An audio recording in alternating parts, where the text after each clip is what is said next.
നമസ്കാരം. നമ്മളെ ലോകത്തെ ഞെട്ടിച്ച ഒരു വാർത്തയാണ്. നൈജീരിയയിലെ ഒരു ക്രിസ്ത്യൻ സ്കൂളിൽ നിന്ന് 301 വിദ്യാർത്ഥികളെ ആയുധധാരികളായിട്ടുള്ള കൊള്ളക്കാർ തട്ടിക്കൊണ്ടുപോയി എന്നുള്ളത്.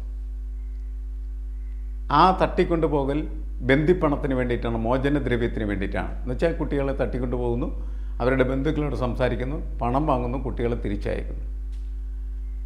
ഈ പ്രക്രിയ ലോകത്തിന് തന്നെ നാണക്കേടാണ് ശരിക്കും പറഞ്ഞാൽ. ഒരിടത്തും ഇങ്ങനെയുള്ള സംഭവങ്ങൾ നടക്കാനായിട്ട് പാടില്ല. കാരണം കുട്ടികളെ നമ്മൾ സ്കൂളിലേക്ക് അയക്കുന്നത് അവർ പഠിച്ചു വളർന്ന് വലിയ മനുഷ്യരായി മാറാൻ വേണ്ടിയിട്ടാണ്. മനുഷ്യരെ നിർമ്മിക്കുന്ന പാഠശാലകളിലേക്കാണ് കുട്ടികളെ പറഞ്ഞയക്കുന്നത്. അവസാനം ആ പാഠശാലകളിൽ നിന്ന് കുട്ടികൾ കൊള്ളക്കാരുടെ കൈകളിൽ എത്തിച്ചേരുന്നു. ഇത് ഒറ്റപ്പെട്ട സംഭവമല്ല, അതാണ് പ്രശ്നം. നൈജീരിയയിൽ ഇതിക്ക് മുമ്പ് ഇത് ആരംഭിക്കുന്നത് 2014 ബൊക്കോ ഹറാം എന്ന് പറയുന്ന തീവ്രവാദി സംഘടന സ്കൂളിൽ നിന്ന് 276 വിദ്യാർത്ഥികളെ തട്ടിക്കൊണ്ടുപോയി. 276 വിദ്യാർത്ഥിനികളായിരുന്നു. അവരെ തട്ടിക്കൊണ്ടുപോവുകയും അങ്ങനെ തട്ടിക്കൊണ്ടുപോയ വിദ്യാർത്ഥികളെ വിട്ടയക്കുന്നതിന് പണം ആവശ്യപ്പെടുകയും അങ്ങനെ പണം വാങ്ങി ആ കുട്ടികളെ വിട്ടുകൊടുക്കുകയും ചെയ്തു. അതുപോലെ അതിനേക്കാൾ വലിയ ഒരു വാർത്തയാണത്. കാരണം 303 വിദ്യാർത്ഥികളും 12 അധ്യാപകരുമാണ് ഇപ്പോൾ തട്ടിക്കൊണ്ടുപോയൊക്കെ വിട്ടേക്കുന്നത്. നൈജീരിയയിലെ ഒരു ക്രിസ്ത്യൻ സ്കൂളിൽ നിന്നാണ് അത്രയും വിദ്യാർത്ഥികളെ തട്ടിക്കൊണ്ടുപോയത്. അതിൻ്റെ പ്രൊപ്പറേറ്ററും അതേപോലെ തന്നെ അവിടുത്തെ ക്രിസ്ത്യൻ അസോസിയേഷൻ്റെ അധ്യക്ഷനുമാണ് ഈ കാര്യം ലോകത്തെ അറിയിച്ചത്. കഴിഞ്ഞ വെള്ളിയാഴ്ചയാണ് ഈ സംഭവം നടക്കുന്നത്. വെള്ളിയാഴ്ചയും ശനിയാഴ്ചയും ഈ സംഭവം നടന്നതിന് ശേഷം വെള്ളിയാഴ്ചയുടെ അവശേഷിക്കുന്ന സമയങ്ങളിലും ശനിയാഴ്ചയും ഒക്കെ ആയിട്ട് 50ഓളം കുട്ടികൾ തിരിച്ചെത്തിയിട്ടുണ്ട്. ബാക്കിയുള്ള 303 വിദ്യാർത്ഥികളും അതോടൊപ്പം 12 അധ്യാപകർ. ബാക്കിയുള്ളവരെ കുറിച്ച് ഒരു വിവരവും ഇതുവരെ ലഭ്യമല്ല എന്നുള്ളതാണ് പ്രശ്നം. എന്താണ് സംഭവിക്കുക എന്നുള്ള കാര്യം അറിയില്ല. ഒരുപക്ഷെ കുറച്ച് ദിവസങ്ങൾ കഴിയുന്ന സമയത്ത് മോചനദ്രവ്യം ആവശ്യപ്പെട്ട് റാൻസം മണി എന്നാണ് നമ്മളുടെ എല്ലാ മേഖലകളിലും ഇതിനെക്കുറിച്ച് ചിത്രീകരിക്കുന്നത്. ഇത് ചെറിയ തോതിലേക്ക് കേരളത്തിലും അതേപോലെ തന്നെ ഇന്ത്യയിലും പല ഭാഗത്തൊക്കെ നമ്മൾ കേട്ടറിയുന്നുണ്ട്. പക്ഷെ ഒരാളെ 2 ആളെയൊക്കെ തട്ടിക്കൊണ്ടു പോയിരുന്ന സംഭവമാണ്. അതിന് തന്നെ വലിയ വാർത്താ പ്രാധാന്യമാണ് ലഭിക്കുന്നത്. ഇതങ്ങനെയല്ല, ഒരു സ്കൂൾ തന്നെ മൊത്തം അടിച്ചുകൊണ്ട് പോവുകയാണ് ചെയ്യുന്നത്. ഇപ്പോൾ നൈജീരിയയിലെ എല്ലാ സ്കൂളുകളും അതേപോലെ തന്നെ 47 കോളേജുകളും അടച്ചിട്ടിരിക്കുകയാണ് ചെയ്യുന്നത്. വിദ്യാഭ്യാസം സമ്പൂർണ്ണമായിട്ട് സ്തംഭനാവസ്ഥയിലെത്തി. കാരണം കുട്ടികൾ കോളേജിലേക്ക് ഇറങ്ങിക്കഴിഞ്ഞാൽ കോളേജിൽ നിന്നോ അല്ലെങ്കിൽ വഴിയരിയിൽ നിന്ന് ഈ കുട്ടികളെ ആയുധധാരികളായിട്ടുള്ള ആളുകൾ പെറുക്കിക്കൊണ്ടുപോകുന്ന സ്ഥിതിയാണ് അവിടെ നിലനിൽക്കുന്നത്. എന്നുവെച്ചാൽ ആ രാഷ്ട്രത്തിൽ നിലനിൽക്കുന്ന സായുധമായിട്ടുള്ള ഇടപെടലും സായുധ കൊള്ളയുമാണ് ഇതിൻ്റെ പ്രധാനപ്പെട്ട ഒരു കാരണം. ഇപ്പം നമ്മളുടെ ലോകം വളരെയധികം വികസിച്ചു, ആധുനികവൽക്കരിക്കപ്പെട്ടു, ആധുനിക സാങ്കേതിക വിദ്യകളിലേക്ക് നമ്മൾ എത്തപ്പെട്ടു, ജനാധിപത്യം പല സ്ഥലങ്ങളിലേക്കും കടന്നു കയറി.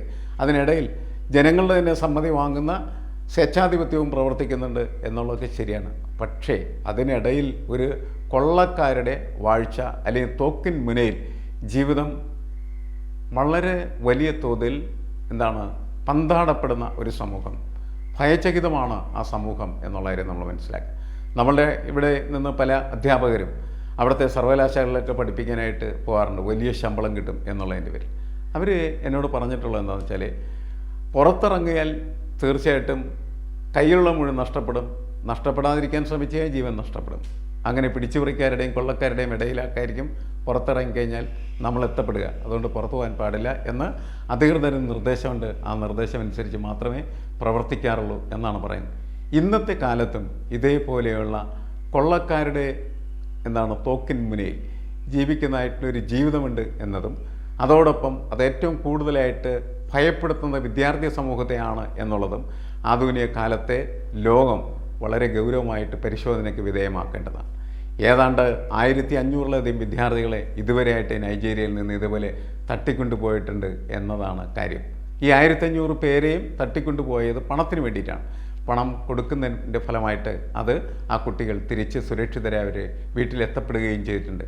നോക്കൂ, ഏതെങ്കിലും കാരണവശാൽ ഒരു രക്ഷാകർത്താവിന് കൊള്ളക്കാരാവശ്യപ്പെടുന്ന പണം കൊടുക്കാനായിട്ട് കഴിഞ്ഞില്ലെങ്കിൽ ആ കുട്ടിയുടെ ജീവൻ എന്ന് പറയുന്നത് മരണമായി മാറുന്നു എന്നുള്ളതാണ്. അവന് ജീവിക്കാനായിട്ടുള്ള അവകാശം എന്ന് പറയുന്നത് ഈ കൊള്ളക്കാർ ഇല്ലാതാക്കുകയാണ് ചെയ്യുന്നത്. ഇത് ലോകത്തെ ജനാധിപത്യ സംവിധാനങ്ങളുടെ വലിയ വെല്ലുവിളിയാണ്.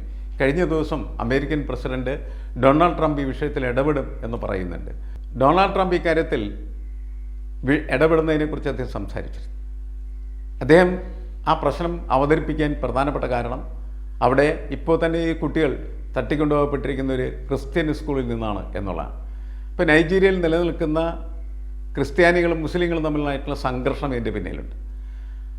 ആ സംഘർഷം അവസാനിപ്പിക്കണം. അങ്ങനെ പ്രശ്നങ്ങൾ ഉണ്ടാകാനായിട്ട് പാടില്ല.